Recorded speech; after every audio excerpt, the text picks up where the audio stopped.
Hello, peeps. This is the Hillbilly Halfwit. How are you today?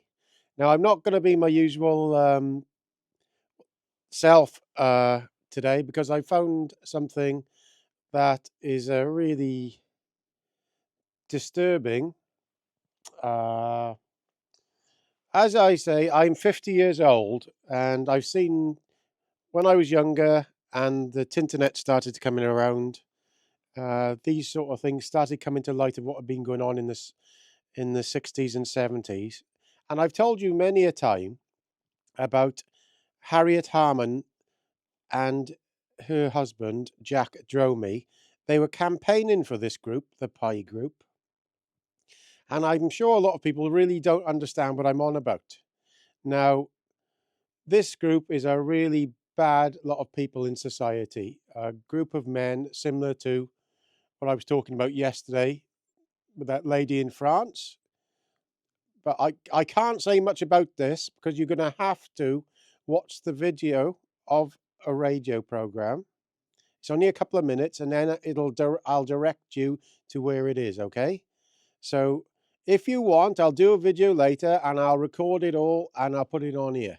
Only if you want to, because this is when you hear what has actually happened with this group and still happening probably, you realise the problems we've got for children in the UK. And two of these people have been had now later in life, but they left to go on. There was hundreds of them. So let's get going. The content in this video is intended for comedic purposes only. The views expressed in this video are not to be taken as factual information or representation of my personal beliefs. I'm critically reviewing the info and videos I show as examples.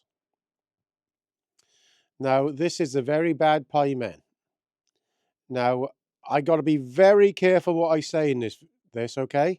So you're going to have to read the next bits, and then you can listen to the clip of the radio show where the guy who's a journalist who's had this happen to himself, and it's a very good bit of journalism from the BBC for a change.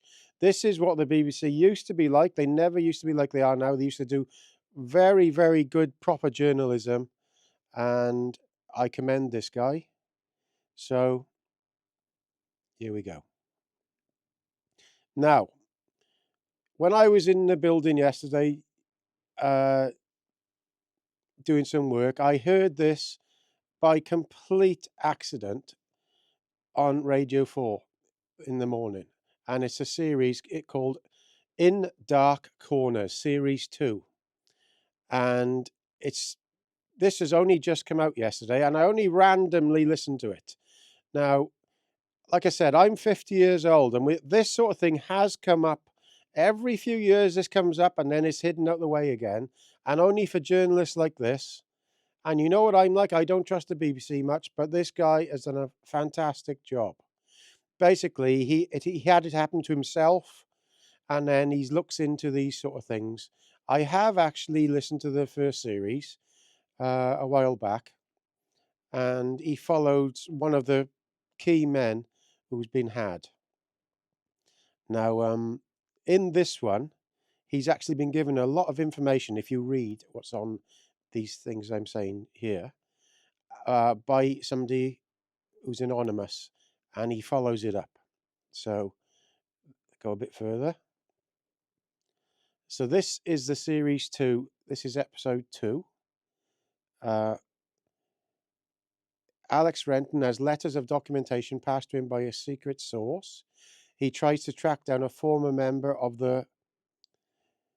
He delivers it into the group's origin. He delves into the group's origins and discovers that figures within didn't just groom the people; they attempted to groom whole movements.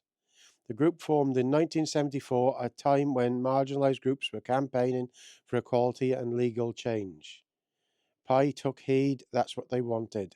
They aligned themselves with minority rights groups, and these groups, whose ethos was to open-heartedly trusting, bought into it, and they were fooled. Now, this is what Harriet Harman and her husband were doing, campaigning for this lot, and she's the lady of the house in the House of Commons.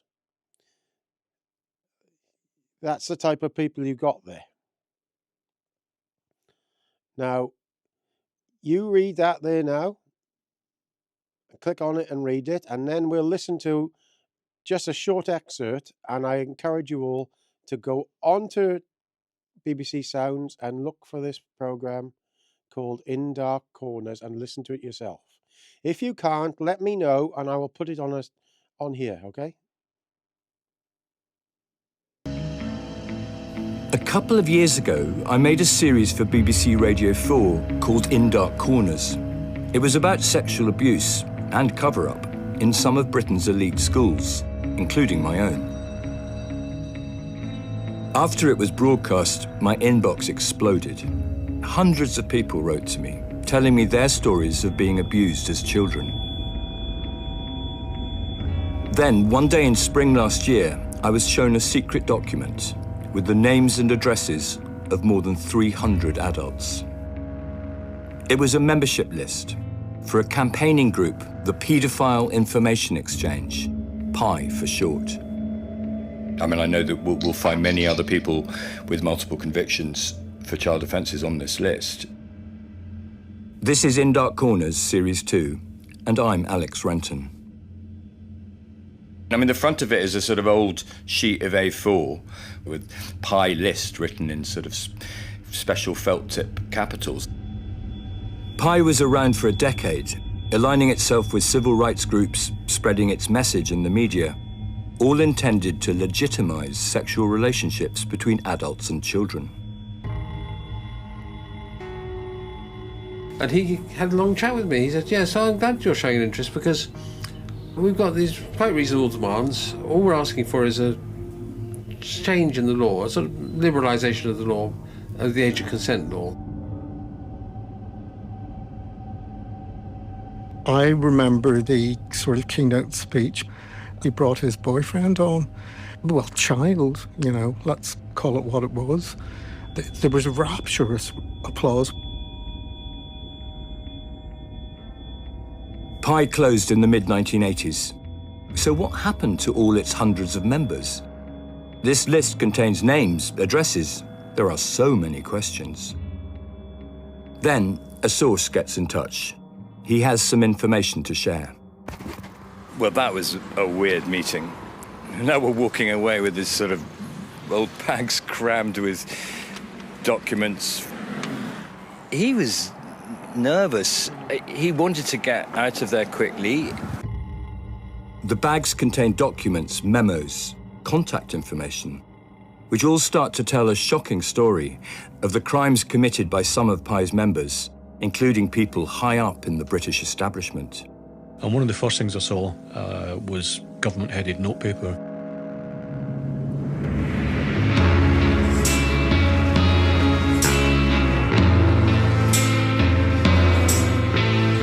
In Dark Corners, Series 2. With me, Alex Renton. Coming soon to BBC Sounds. There we are. I'm not monetizing this video. I think these people should have the long drop. Chemically castrated. Got to be honest with you, it's sickening to think that people are like this. And you have to remember, I've seen lots of investigations into this, and they tracked one of the people down. This wasn't on this documentary. I know on the one I'd seen online. I think it was with what's all UK Column, I think, when they had it on their website years ago. And they had a phone number and they phoned it up. We went there. They had their own civil service office in Whitehall. I know this sounds unbelievable. These people had headquarters in Whitehall in a civil service office. It's unbelievable. And people, when I talk about this, I'm sure people don't know what I'm on about. I've said it before a few times. But these people, that 5% I was talking about yesterday, are right up there. And this is why they don't want to have these big investigations into it all where they have to tell the truth, because lots of people in the civil service are still alive and were involved in hiding not only the things that happened to the grooming gangs now, but back then as well. Lots of these were in the clergy. Lots of these were way up there in the civil service. Lots of them were MPs. So let me know if you want me to post this. I'm going to post this up. I hope it'll go up okay. If you want me to post the whole of this episode, I will do it.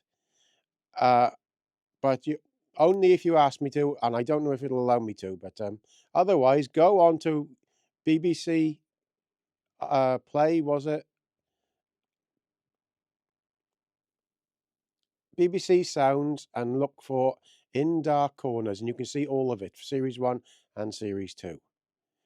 So there we are, peeps. Pretty somber one today, but you've got to put this stuff out there that people forget about it all. This stuff doesn't just go away. Okay? All the best, Gaz.